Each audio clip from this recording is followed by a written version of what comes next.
Now, we all have surveys in our business about customer satisfaction. There's an excellent chance, based on our research, that the thing your customers care about most is nowhere to be found on the satisfaction survey. This gives us an opportunity for improvement. So remember, we're looking at customer desired outcomes, the things they care about most. We can think about service as helping others, and we might have consensus on that. That would be the good news. The bad news is that in practice, when we actually go to people in our own organizations and we ask them, what is a one-word definition for service? What we find is, we find that there are over 40 different answers that people will give. What is it? What does servicing mean on a farm? Breeding. It means mating. Now, Tom, I can look at the gray hairs on your head, which exceed the ones on mine, and I know darn well that you just wanted to plead the fifth. You know something, Ardish? I think we need to have a button for Tom, because let me ask you this. Tom, in your organization, have you guys talked in your organization about servicing customers? Is it possible, Tom, that your customers think that's exactly what's happening to them? Because if it is, please, no servicing of customers.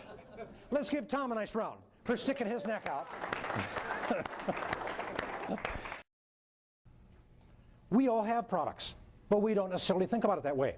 If you and your business provide answers, that's a product.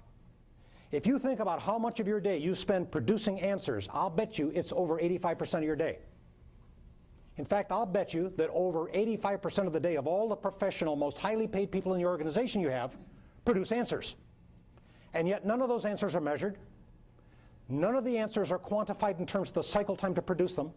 None of the answers are evaluated on quality. And we don't know whether the recipients of the answers get what they wanted. It's a huge area of opportunity that process does not address, but product does. So we want to figure out, what are the products? Well, it turns out there's an organization right here in town where what they did is they invited us in. They said, you know what, we have a strategic plan, and after being exposed to this, we're not quite sure that it's doing the thing we want it to do, and we're not sure we really have the best practices to understand what customers want, but we thought we did before we heard this stuff. Would you take a look at it? We said, sure. So after looking at it and having some discussion, they decided they wanted to have all of their management spend 2 days with us. And during that 2 days, what we did was we revised the strategic plan with their whole management team. We looked at their key performance indicators, which they called a balanced scorecard. And we asked them to start asking 4 new questions. And when they started doing these things, they made these changes. In the first month, what happened is their 300 loans that would have been traditional for them to close in a week went to 700. When people are given loans, they don't necessarily use them. But if they did and the interest rate was lower, they'd benefit and the institution would benefit. And in their case, that's exactly what happened. The 50% close rate, utilization rate, went to 75%. This is after 1 month. The first month's revenue dropping to the bottom line was $8 million by changing these practices. And the customers saved in aggregate millions of dollars in interest over the next year as a result of these new practices. The CEO said, all our performance measures significantly improved during the 6 months after deployment.